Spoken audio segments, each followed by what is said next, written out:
With the theme for Education Month focusing on the advancement in education, what better advancement could there be than in the area of information and communication technology? On this episode of Government in Action, we bring an update into the projects of the e-Government agency as they seek to bring to fruition the President's vision of an education sector which is driven by technology. An education nation, a nation in which each child has access to school and is provided with the resources which will allow them to gain quality education and achieve the highest level of education possible. This is the vision of President David Granger. The President believes that education holds the key to the country's overall development, as educating the children means educating the future. Education is the gateway to your future.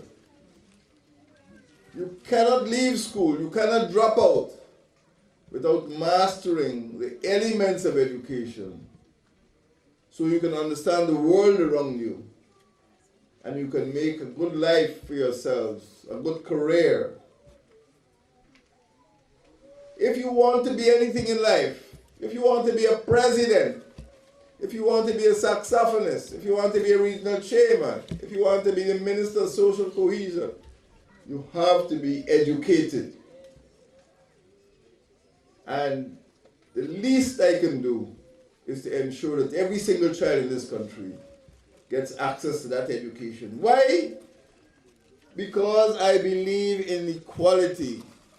But in this technological age, the education of a nation must fall in tandem with the advancements in information and communication technology, ICT, so as to promote innovation and transformation, and to ensure that Guyana is on par with international standards. Education in the sciences, technology, engineering, and mathematics, what is now called STEM, S-T-E-M, is the key to innovation and transformation.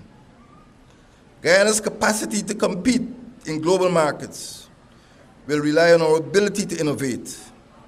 Innovation requires that greater emphasis be placed on education, particularly STEM education. The greatest innovation in the global economy is in the scientific and information technology fields.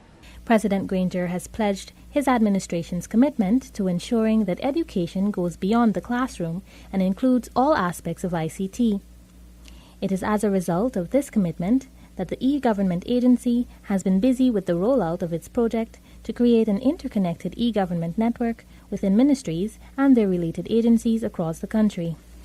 This project, called the Improving Digital Equity, Access and Learning Ideal Program, includes working with the Ministry of Education, which aims at connecting the networks among related institutions and providing internet access. We intend to connect the secondary schools all around the coast into a network that is managed by the Ministry of Education. We'll also connect the technical and vocational institutes such as GTI, New Amsterdam Technical Institutes, and the other technical institutes that provide vocational training along the coast. We're also currently working with the University of Guyana to extend their network so that the two campuses can be connected. That is the campus at Torquay and the campus at Teen. The Sale Potter College of Education also plays a role in this ideal project that we have conceptualized. They have several satellite training centers that will be connected to their main campus at Torquay. This initiative, called the Secondary Schools Internet Connectivity Project, began in August this year and spans across institutions in Regions 2, 3, 4, and 5. So far, a total of 100 institutions, including secondary schools, regional educational development offices, both university campuses, and technical and vocational institutions throughout these regions have been connected to the e-Government 4G LTE network. The e-Government agency has also conducted several visits to these areas to provide additional assistance and to monitor the performance of the recently installed systems. On a visit to the Mahaica Berbice and the East Berbice Quarantine regions at the initial stage of the project, Chief Executive Officer of the e-Government agency, Mr. Floyd Levi, said that such an initiative comes at an opportune time, as the Internet serves as a critical resource for students sitting the Caribbean Secondary Education Certificate (CSEC) examinations, especially in light of the new requirement of the online submission of school-based assessments. On their most recent excursion to the Pomeroon-Supernam region, the e-government team visited with several stakeholders, including the regional executive officer and the regional educational officer, and conducted visits to several schools which have benefited from the project. Mr. Levi said that the trip allowed for further recommendations to be made as to the expansion of the project in the area. When we came to Escribo, we found that there were some other educational institutions that the regional administration made representation for. There was the IDC, the Institute of Distance and Continuing Education, University of Ghana. There was the Ministry of Agriculture's School of Agriculture, which is up here. There's also a library that they wanted us to connect to. And we were quite happy to provide the internet services of a government agency to those educational institutions. The agency was also able to acquire premises within the Regional Executive Office in Anna Regina, where they will be able to set up a permanent location so as to manage operations in the region. Regional Education Officer Ms. Baram Dey Siprasad lauded the initiative, adding that it will aid in research and access to information. She noted that the government service is not only free, but is also faster than the existing internet network in the region. As I said before, ICT is very, very important.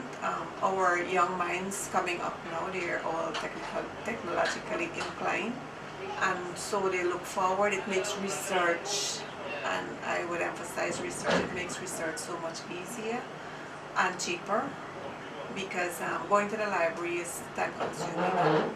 All of that. With internet, you can do so many things in your own little space. Meanwhile, the schools have also expressed much gratitude, as the initiative has been able to provide a needed upgrade to the IT labs in many of the institutions. Our kids are being able to surf the internet better, get more information, and get deadlines up to speed with everything that's happening in the country, worldwide, and more research and so on is being done. But secondary school students are not the only beneficiaries of this project, as digital equity means equal access for everyone, including the underprivileged and the at-risk. The New Opportunity Corps, the correctional facility for youth in Guyana, is also among the beneficiaries of the initiative. I think over time they have developed the reputation as troublesome, but we at e-government, we in government don't see it that way. We believe that if they're given an equal opportunity, they could do as well as any child in a normal secondary school. So we sought to ensure that the facilities that we provided for the other secondary schools throughout Guyana was given here at the New Opportunity Court.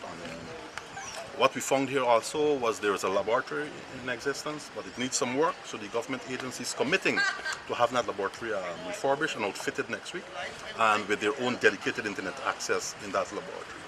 The agency will also seek to fill the gap created by a shortage of teachers so as to provide training for the juveniles resident at the New Opportunity Corps. Senior Training Officer of the NOC, Mr. Parsram Singh, said that the initiative therefore aids in providing a brighter future for the young people, as it will help to foster a better learning process for them even as they remain at the facility. It's a wonderful initiative. Actually, they sometimes feel forgotten, and that's why in my little talk there with the discussion rather with these children, I said it's a blessed day for us with the advent of e-governance stepping on board with us. When I heard that the 4G network is being installed, I felt really good. I went home tonight actually, and I had a little conference in my head, and I said, we cannot expect anything better than this. The juveniles resident at the New Opportunity Corps were open to the initiative and look forward to the opportunity to access internet services in an aim to aid in their rehabilitation into society. Yes, I feel it's great because it will help us to gain more knowledge, and it will help us a lot. Because it is one of the basic things that help us in our schoolwork and help us to understand more about these basic things and studies. I think it's very good. It will be nice for me and my friends, then we could go on the internet learn, spell, so I think we know fine and everything. Like we get homework and so on. These students obviously need life skills that could serve them well in the future. And of course, information technology, computers, digital systems form very much a part of the future. So they've got to be prepared that when they leave here, they can integrate well into society and they can lead meaningful and productive lives. The IDEAL project also includes the establishment of community ICT hubs, which includes the provision of free internet services within identified communities. These are small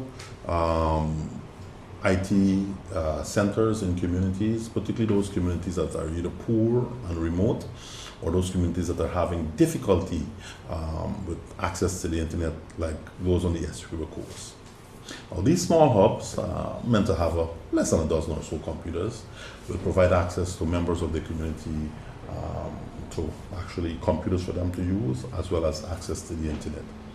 Community analyst of the e-government agency, Mr. Marlon Pearson, said that this project involves 3 phases.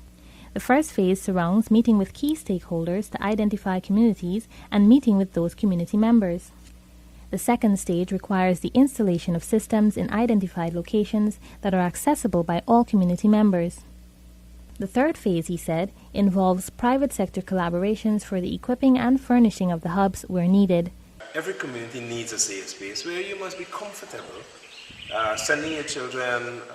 You must be comfortable going there, sitting, and having access. The point is having the access. Coming off of recommendations from the regional administration in Pomeroon Supernam, several communities have been identified in which to begin this project. So far, we've gotten commitment for areas at Charity, at Dartmouth, at Lima Sands, at Boat Success, Aurora, and there are a few other areas that we're investigating to determine whether they can actually accommodate us because of their remoteness. They're so far away from the coast that it may pose a challenge for us to get to those areas. But we're committed to ensuring, particularly the residents of poor, remote communities, that they have an equal chance and access to technology as the rest of us who live in Georgia.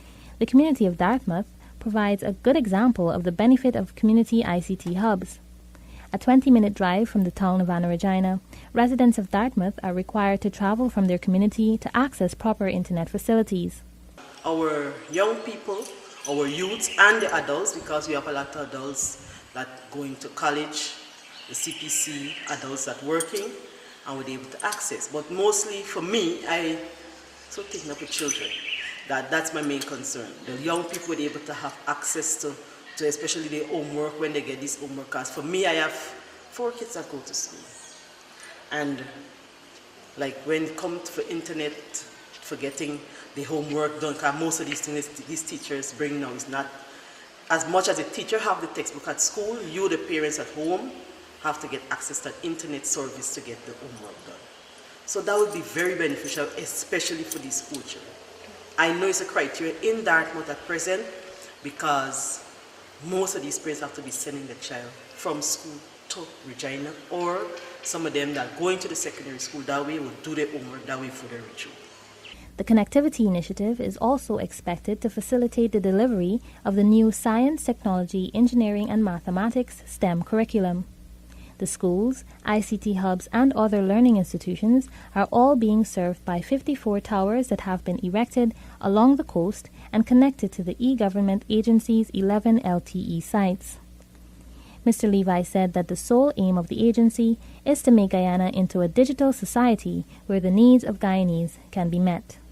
Plans to extend this network to hinterland communities have begun and are expected to be executed next year. This is Jasmine Payne. Thank you for joining us.